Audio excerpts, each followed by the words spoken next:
You know, I really feel like making some very, very bad intro music. I'll do that. Alright, so we're going to focus on these buttons right up here. These blue dots all the way to this green looking plant thingamajigger.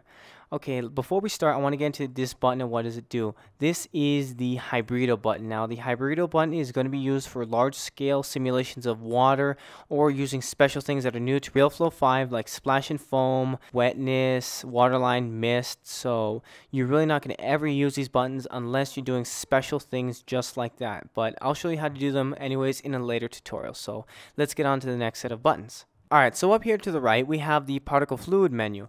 Now, the particle fluid menu is a menu that contains all of our emitters. Now, what the heck is an emitter? Well, I'll show you. In layman's terms, an emitter is basically the gateway or doorway which all of the particles in Realflow are generated from. So let me give you an example right here. We have a circle emitter and we're going to simulate it. So as you can see, all the little particles are just coming out of this circle as a gateway, alright? So what happens if we try to smash two together? Okay? So let's get a triangle up in here. I sounded pretty gangster when I said that. Let's get a triangle up going here, and let's get a square one too while we're at it. Why the heck not? All right. So now we have all these emitters coming out, obviously in different shapes based on their node parameters. And let's simulate. So as you can see, everything is all crashing around right now, and just getting all wrinkled, rumpled, and destroyed. So there you go. That is the particle fluid menu, and these are the emitters.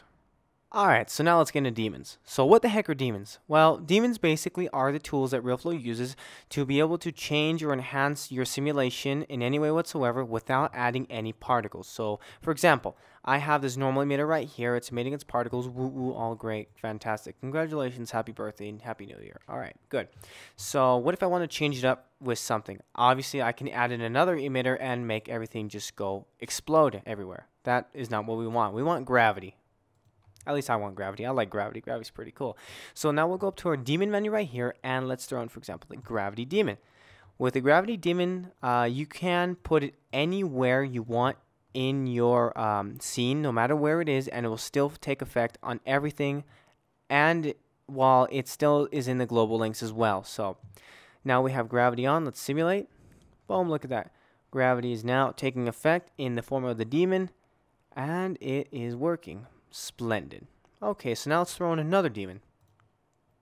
Okay, let's throw in, for example, a Vortex Daemon. That sounds pretty cool. I like that name. The Vortex Daemon is different from the Gravity Daemon in one way. Well, in two ways. First off, it creates a vortex. Second off, you have to place it somewhere. Well, based on where you translate it to or place it to, it will have a different effect. So if you put it right near the base of the emitter, as soon as the particles come out, they'll immediately start spinning out and it'll change the simulation. So based on where you put it, it will change its effect. So let's put it right around here. Sounds a good place. And let's bump up the rotation strength, like, I don't know, 21 and 21. I like 21. Always win at that game. Alright, so now let's simulate this out. Okay, well, look at that. Pretty cool, huh? That is the Gravity Daemon and the Vortex Daemon at work. Now let's throw in a third Daemon.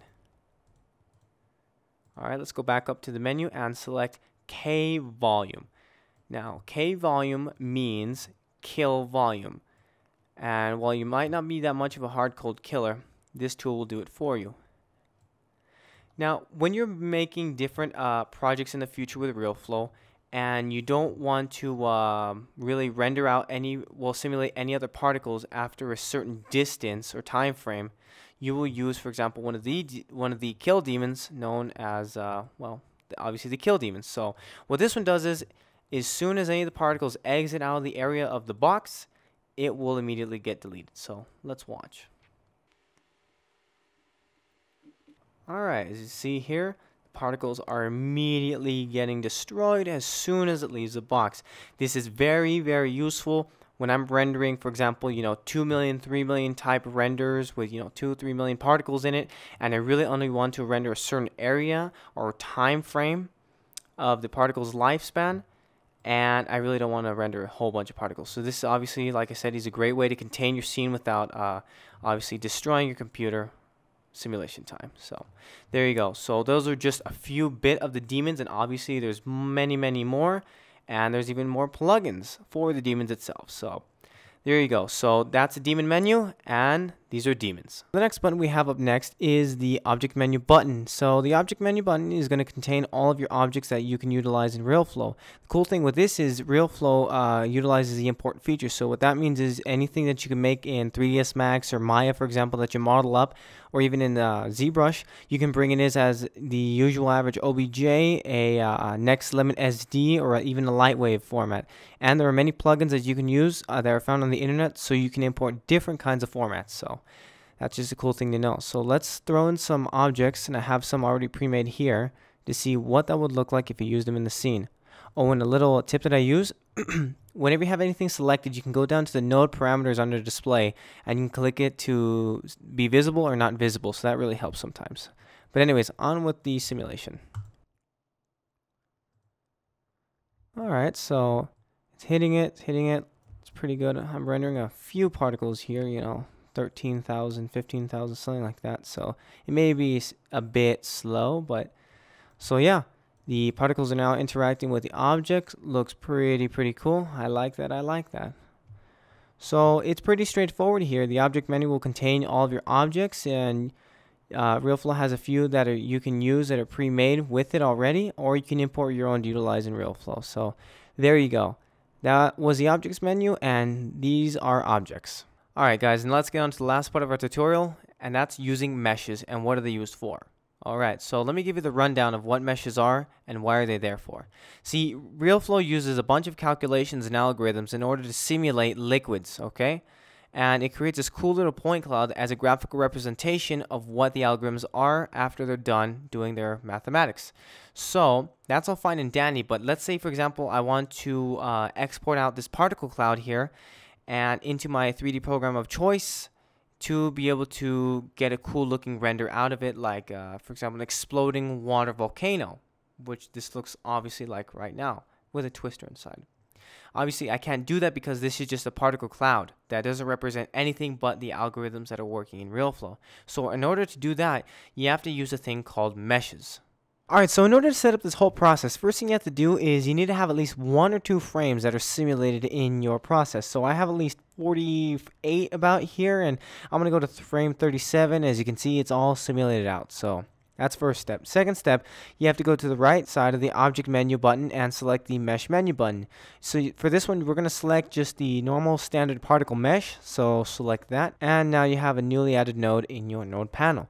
So third step, you have to go to your nodes, select your particle mesh node, and right click it and select insert all emitters. Alright, so like I said earlier in the video, the emitters are the gateways in which the particles come out of. Make sure you have at least one of them selected, or the one that you would like. Next step is you have to go back to your nodes, right click the particle mesh node once more, and select build. This will just build for 1 frame. So this will give you basically a preview of what your entire sequence is going to look like once it's all built. So this should take a few seconds because I have a particularly large amount of particles here. So, okay, as you can see here, we have it built. This is the actual particle mesh. This gray matter right here, this is the actual particle mesh. So there you go. That is one of the frames now fully meshed, and you can change the node parameters later, but for now, let's just focus on getting to know the buttons and what do they do. So that's the mesh button. Now, as a last step, if you want to, you can, for now, mesh all of your frame sequences. So let's go back to frame 1 here. Well, actually, frame 0, okay? And we're going to go to the node particle mesh, and we're going to select build. This is very important that you do that for frame 0, okay? Now, after you have frame 0 meshed, which actually shouldn't be meshed anything, it's just basically giving the thumbs up for Realflow to mesh your entire sequence, you want to go to the farthest right button that says build meshes. So select that, and there you go. Each frame will now be simulated and at the same time meshed. So there you go. Now you guys know the 4 major toolbar buttons and their uses. So now let's get on to understanding how the node parameters work.